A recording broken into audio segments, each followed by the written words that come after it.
YouTube, YouTube, how for art thou, YouTube? Warbles on a lot. Here, I want to have a bit of a chat about a topic which has been puzzling me for years. A topic which last time I attempted to raise it, I think it was in a comments thread, drew howls of protest from people who had sort of pre-digested opinions or prejudices. So anyway, here it goes. Once upon a time, I dared to venture the opinion to the effect that because the definition of rape was being forced to perform the sex act or have the sex act performed upon one without consent, and because the essence of prostitution is to have sex with somebody with whom an individual would otherwise not want to have sex, then therefore essentially the only difference between prostitution and rape was payment.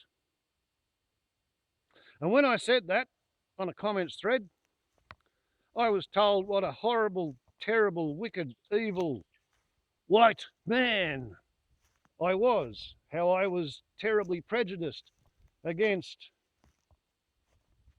the sex industry, as it's called. And no matter what I said, the fact that I'm male and I am not a prostitute and I haven't visited a brothel and I haven't paid cash for sex, therefore my opinion was deemed to be null and void. However, this morning in my news feed, I found something that actually settles the argument. Come and have a look at this. Have a listen and ponder how wrong maybe I was not. Former Canberra actor jailed for Christian Minot was once the poster boy for Canberra's bus network.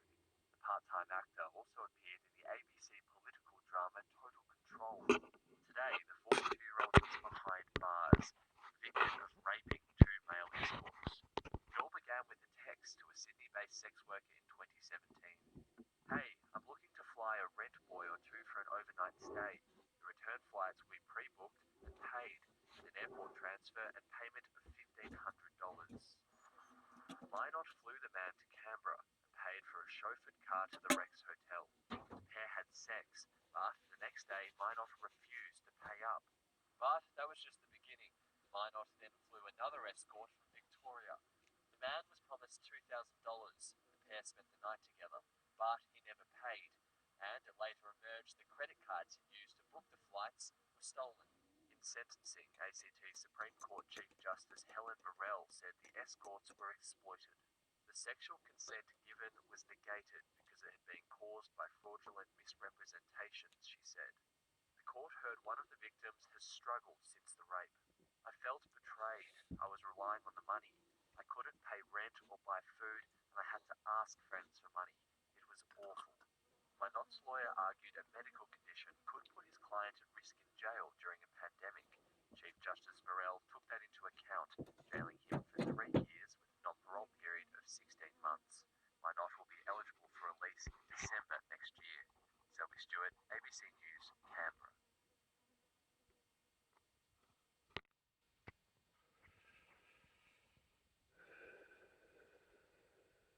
So what do you think about that? Hey? Everybody who was raised on the sexual revolution, everybody who honestly believed that one of a poor woman's available paths to freedom was to choose voluntarily to work in the sex industry. There we have a female magistrate sentencing a male rapist for failing to pay 2 male escorts for rape. He got a sentence for rape because he failed to pay. Yes, they agreed to have sex, But the only reason they agreed to have sex was the payment. And when the payment was not forthcoming, then at law, the sex became rape because it was committed without consent. And everybody who ever wrote or said or opined on the various multifarious manifold damages which are caused psychologically and psychiatrically by being raped onto the victim, they can now sit down and shut up and process the fact that prostitution is being paid to be raped. Prostitution equates to being paid to be raped, because if the payment doesn't happen, the prostitution becomes rape and the rapist goes to jail. Everybody who ever laughed at the Swedish attitude towards prostitution, which at law says that it is not illegal to charge money for performing the sex act, but anybody who has charged money for performing the sex act is declared to be psychiatrically and psychologically damaged, and they are awarded a state pension from the government, and they are offered free counselling. Because in Sweden, they understand that being raped damages one. Whether one takes payment to be raped or whether one just gets raped, the damage is done. In Sweden, anybody who pays for sex is charged with a criminal act and can be jailed for paying to rape someone, paying for sex. So it's a case of quod erat demonstrandum. This was to be demonstrated. One of the reasons that so very many ex-prostitutes are completely head-fucked, dingback, alcoholic, useless, druggy, never recover, is because nobody ever paid them enough for the damage they encountered while being serially raped by a whole bunch of strangers for pay.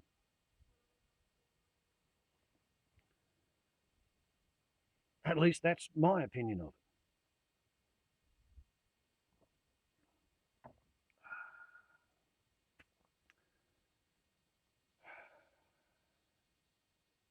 I've been wondering how I could enlist some kind of an authority figure within the limits of that particular debate, argument, dissenting viewpoints for years. How does a man who's never paid for a prostitute? Well, I must admit, I've had an escort agent for a girlfriend and considered myself to be clever because I was getting it for free.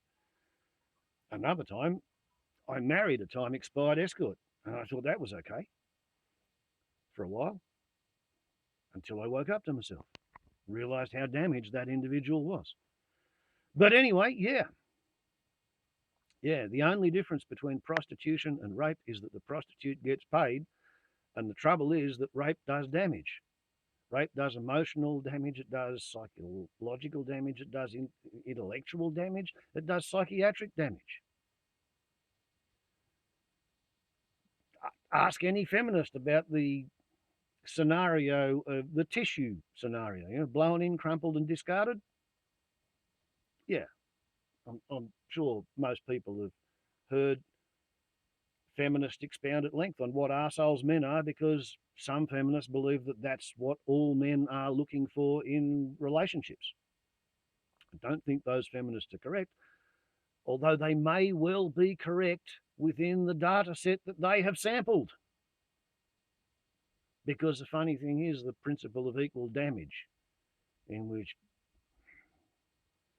people who are equally damaged seek each other out at all levels of the social scale.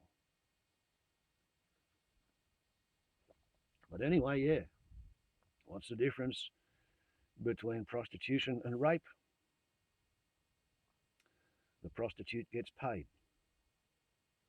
And if the prostitute doesn't get paid, the mark goes to jail for rape.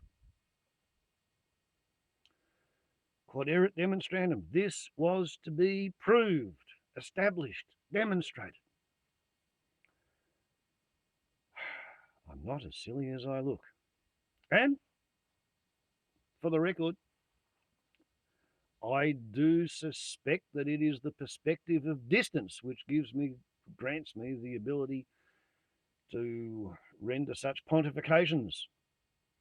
As we approach Father's Day 2020, I haven't fallen off my self-imposed perch of celibacy for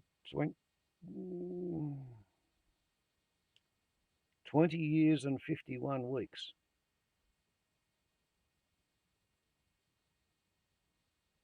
And the further you stand back from something, sometimes the better you can see what's going on.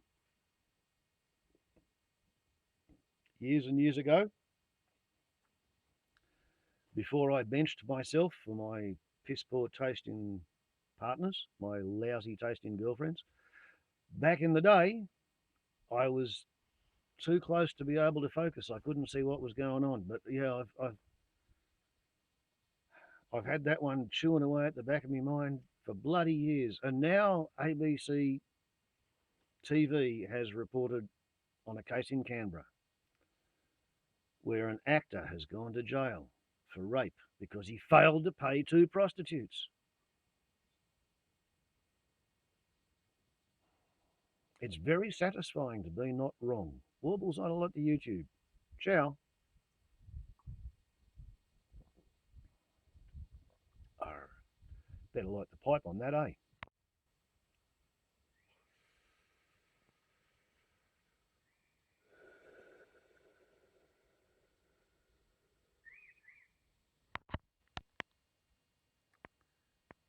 Wattles blooming.